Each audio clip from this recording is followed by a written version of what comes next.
an institutional crisis. Also, I believe this is the end of the Fifth Republic. I think we've got to move towards the Sixth Republic and change our constitution. Just tell us why you voted for this motion of no confidence in Michel Barnier's government.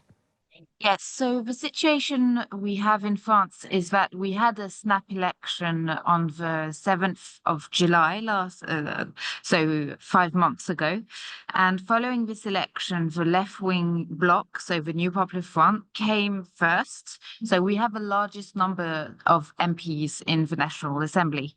And despite of this result, Macron chose to appoint prime minister and a government that is from the right wing and that has been working actively with the far right. So we have been opposed to this government consistently since it was nominated on the 5th of September. And this is why when the Prime Minister Michel Barnier used the Article 49.3 on Monday, we decided to voice a motion of no confidence so that today we could make this government fall and suggests that we have a different political direction for the country. The result is that Michel Barnier's government has been brought down. He's no longer the prime minister. This is a moment of crisis, isn't it, for France? It's been a moment of crisis for a while, to be honest, because even the economic policies that President Emmanuel Macron has been implemented has really brought the country to the brink of chaos. We have many companies that are getting rid of their employees. We have an institutional crisis. Also, I believe this is the end of the Fifth Republic. I think we've got to move towards the Sixth Republic and change our constitution. So yes, so just to be clear what that means, are you saying that President Macron himself should stand aside? Well, this is something that we talked about as early as this summer, because we believe that it's the heart of the problem is not in the National Assembly. It won't change by nominating another prime minister from the right. We believe the heart of the problem is actually with Emmanuel Macron and his way of using our constitution in a very radical, anti-democratic way. So yes, we do believe that the only way to stabilize the situation would be to have another presidential election. And in this presidential election, we would fight to go towards a new constitution also. So yes, I think the crisis we're going through is very deep. And this is why we won't be satisfied with just another government, because this another government of the same color will just have the same fate as the government of Michel Barnier. And this will create a situation of big instability if we have a government every 2 months. So this is also why the left-wing parties, but also now people on the right are increasingly saying that it's Macron who's got to step down. And this is something that's quite, historic, I'd say. We here, I'm still in the National Assembly right now, and we do feel the weight of history right now. But President Macron has shown no sign of giving up the reins of power. He has years to run of his presidency. He said he's going to announce a new prime minister tomorrow, and he's going to address the nation on television. Yes, he's talking at 8 tomorrow. He has said that he would appoint a new prime minister fairly shortly. So maybe he'll appoint another prime minister as early as tomorrow. But he hasn't got many options on the table, to be honest. He's kind of backed in a corner here, because the only viable option for him would be a front to the Republican front. The only option that would stabilize the situation is to really consolidate a union with the far right. And this would be a catastrophe for the country. This runs against what the French people said in last elections, and that they didn't want the far right to be in government. So it'd be a treason of all our Republican values. It'd be a treason of everything that the French people have voiced in past elections.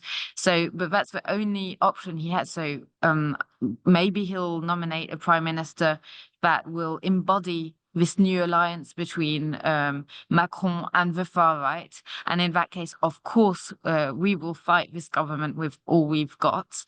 Today, Because but tonight, Mhm. your bloc on the left has Mhm. voted with the far right to bring Mm. down the Barnier government, even though Michel Barnier had made it clear that he felt he had to try to push through this budget for the sake of the nation. So we voted simultaneously, but not with them. We never have made an alliance with them. They decided to vote with us, but this doesn't mean we've got anything in common with them. And we fight their policies and their narrative, which is xenophobic, which is dividing the French people. We fight it consistently, and we've never failed on that front. So really, we voted the same motion, but this does not mean that there's any form of alliance or compromise possible with them. There are huge international challenges at the moment. Of course, the war in Ukraine, big changes coming when Donald Trump returns to the White House in the United States. Are you concerned that France is going to be what appears to be rudderless, perhaps for months to come? Well, to be honest, I'm rather worried of what France's voice has become on the international scene under the presidency of Macron. If you see our incapacity of being a voice for peace regarding the situation in Palestine, if you look at our incapacity to have a clear voice on situations in different countries in Africa, where we've got a long history with these countries. I mean, it's the diplomatic position under Macron has been clearly fragilized in a huge way. So in a way, it can't be much worse than it is at the moment, but it does ask that we act responsibly and really ask very firmly that decisions be made. And that's why we're pushing so much for Macron to realize that the only way for him to stabilize the situation is actually to step down. But you are right to say that right now it doesn't seem very it doesn't seem as if he's going in that direction, because he has a very centralized and way of governing, and I don't think he realizes the anger that there is in the country against him. And tomorrow we've got a big day of mobilization for public services. There are going to be several demonstrations in the country in weeks to come. So I don't think it's inevitable for Macron to step down. I think that moment will come, be it early or later, but I think that moment will come. Just finally, is there anyone he could appoint as prime minister who you could support, who could viably lead the government? So what we were saying this summer, during the 2 months that he took before nominating Michel Barnier on the 5th of September, was that we had a candidate for the left, who's Lucie Gastet. And all the parties of the New Popular Front agreed on this name, and her name is still on the table. So this is another option that Emmanuel Macron could have, is nominating Lucie Gastet as a prime minister and forming a government on the basis of a New Popular Front, so with ministers from the left. This is an option, and it could be a way of stabilizing temporarily the situation, because during the debates on the budget, the parties of the New Popular Front actually managed to win together on some amendments, and so we kind of proved that another budget and another majority was possible in the National Assembly. So this would be a viable decision. But Macron this summer consistently pushed this option off the table because he's fundamentally against the political platform of the New Popular Front, because we want to increase taxes on the rich, because we want to increase taxes on big companies which have been making huge profits these past months and these past years, thanks to Macron's policies. We believe a bit of fairness has to be brought back into the economic system. And these are things that he does not agree with. So he's pushed the option off the table, but maybe he'll see some sense and come back to this option. So there you go. They passed the threshold, did the French Assembly. They needed 288 and they got into the 330s, didn't they, on this? Such was the ill feeling towards Michel Barnier. What is flying around at the moment there in France in terms of where this puts the country and the decision that's been made to oust Michel Barnier this evening? It's a complete mess, basically. And it looked like it was going to be a mess for the past few days, and it's what people were predicting has come to pass. Barnier's been there since, he will be exactly a month tomorrow, so he's outlasted Liz Truss, he's outlasted the lettuce even. But just 3 months in power. So now what we have is for President Macron has got to find another prime minister, because that's the way that the rather strange French political system works. You have a president, you have a prime minister.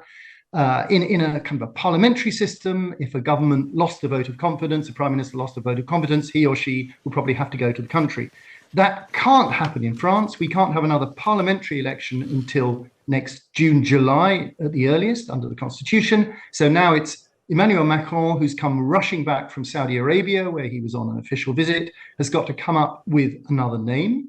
We think he's going to come up with another name by tomorrow, because he's got a big event at the weekend. He's got Donald Trump flying in. He's got all manner of other statesmen and women flying in because of the opening of Notre Dame. And he wants to have a new government in place by then. But we just don't know who he's going to appoint. Well, we know he's going to address the nation, isn't he? 8 o'clock local time, 7 o'clock our time tomorrow. So potentially we're going to get an announcement from him then. Yeah, I mean, I think he has promised that he will come up with a new name by tomorrow. So it could come out in the course of tomorrow, and then he may just talk to the nation in the evening, or he'll announce it or attempt to announce it in the evening, but it'll probably have been leaked beforehand. But, by this time tomorrow, it seems we will have a new prime minister. Okay. Any hint as to who that might be, Peter? Are there any names swirling around at the moment? I mean, there are a variety of names. I mean, I think the key thing is he going to choose someone from the centre right or someone from the centre left? Because he is in an invidious position, because the parliament is divided into 3 blocks. You've got a left-wing bloc, a centrist bloc, and the far-right bloc around the national rally of Marine Le Pen. He tried with a centre-right figure who was Michel Barnier, who was only really kept in power as long as the far-right were prepared to tolerate him. So when Marine Le Pen pulled the plug, that was the end of him. He may try again with another slightly right of centre character. They've talked, for example, about Sébastien Lecornu, who's the defence minister, Bruno Retailleau, who's the interior minister, who's a bit further to the right. Or he might try a completely different tack and have a sort of a centre-left figure who would be tolerated, perhaps supported by some of the people on the left, plus his own centrists, but who, of course, would be anathema to the far right. It's just, it's an almost impossible trick to pull off because he doesn't have a majority in Parliament. Look, I wonder whether the far right National Rally are going to oppose, even if it is a centre-right candidate as Michel Barnier was, whether they're just going to oppose it anyway. So whoever it is, whether it's a centre-left person or a centre-right person, they're not going to engage the support of the far right, whatever happens. They will continue to agitate, and the country will continue to not address its debt, its budget deficit, well beyond EU rules. Yeah, I mean, this crisis is all basically about maneuvering ahead of the presidential election, which isn't until 2027, but everything in France revolves around presidential elections. And we had the National Rally. Marine Le Pen's party had been propping up Michel Barnier, had been prepared to support him until they reached this crunch point when Marine Le Pen's party, made certain specific demands about the budget. They wanted certain protections, primarily for their core voters who tend to be predominantly working class, slightly well-off voters. They wanted this degree of protection. Barnier didn't provide that, so therefore they felt that in order to appear to be supporting their own voters, to standing up for the rights of their own voters, they would then pull down the government. Marine Le Pen was on the television here this evening. She has said, yes, we're going to work with whoever Emmanuel Macron appoints in the place of Barnier, but we're going to want concessions from him or her. And again, it's the same kind of game. She is playing this because she wants to appear to be getting her way, appears to be forcing the government to bend to her will. And that there's one other very important factor in all this, is that Marine Le Pen herself, who would be who wants to be the candidate again in 2027 against Macron, is embroiled in a very messy legal procedure involving embezzlement of European community funds, which she obviously protests her innocence, insists on her innocence. And the judgment in that case is due to come in March. And if she were to be convicted, she would be barred from political life for 5 years. So she's a little bit a woman in a hurry, and her end game is, it seems, to kind of push Emmanuel Macron into a corner to prove that he is incapable of finding a government that can get the support of Parliament, such that Macron, resigns. There's a presidential election, perhaps even before March. She takes him on, and she wins. That at least is her hope. Yeah, so that seemingly Macron has no other option there, run out of options, in a corner, nothing else to do apart from to be the man to take the fall. Really interesting. Peter Conradi, as ever, a joy to speak to you. The Sunday Times Europe editor. Speak to you soon. Cheers, Peter. Let's speak now to David Chazan, Times reporter in Paris. Good evening to you, David. Good evening, Carol. It is quite a chaotic situation, isn't it? Michel Barnier's government has been brought down, and it's not quite clear how it's going to be rebuilt, or how an alternative government is going to be rebuilt. Well, it's now up to President Macron to find somebody to replace Michel Barnier. So he's looking for somebody who's going to be willing to be his fourth prime minister this year. But French analysts point out that whoever he chooses is going to face exactly the same sorts of problems as Barnier has, because Parliament, since Macron called snap parliamentary elections in July, is divided into three roughly equal blocks, and none of them has a majority. So it's extremely difficult to pass legislation. And there's really nothing to say that the next prime minister won't fall foul of a motion of no confidence, just as Michel Barnier did. You would think, wouldn't you, under these circumstances, that the obvious solution would be to call fresh elections, but we understand that's not going to happen. No, impossible under the French Constitution. Elections can't happen again until next July. Now, as you said in your intro, the far left is renewing its calls for President Macron to resign. They blame him for the chaos, and they say that if he steps down, that will be the way out. That'll be a solution. But even if he did go and there were fresh presidential elections, it's really not clear that the new president would be able to call fresh parliamentary elections. And indeed, according to most constitutional experts, he would not have that power. So it looks like France is stuck with this stalemate in the National Assembly until next summer. And President Macron himself, he's just back from a big foreign trip. I mean, there's no indication, is there, that he's likely to heed those calls and actually step aside? I mean, he's got quite some time of his term left to run. Yeah, he's got another 3 years and he's completely ruled it out.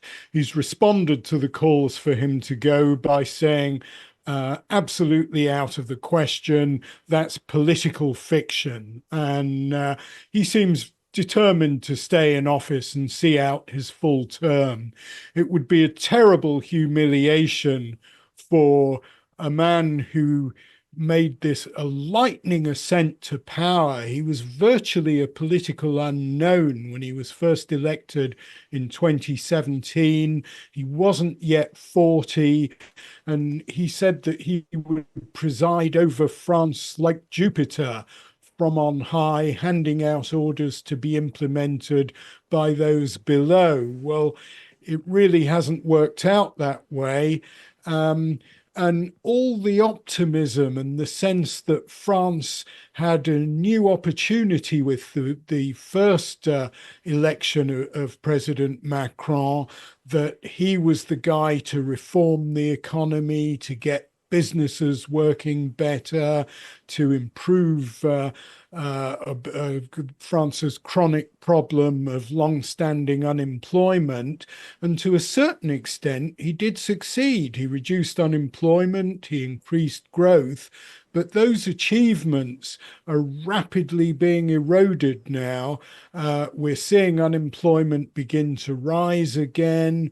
There's a lot of labor unrest. We're expecting strikes on Thursday in the next few hours. So the general picture is no longer very rosy. And we're expecting this televised address from the president tomorrow night. What is his message going to be? Well, I think everyone's expecting him to announce who the new prime minister is going to be. Given that he's promised to do it within 24 hours, the 24 hours will be up almost exactly when he goes on the air from the Elysee Palace.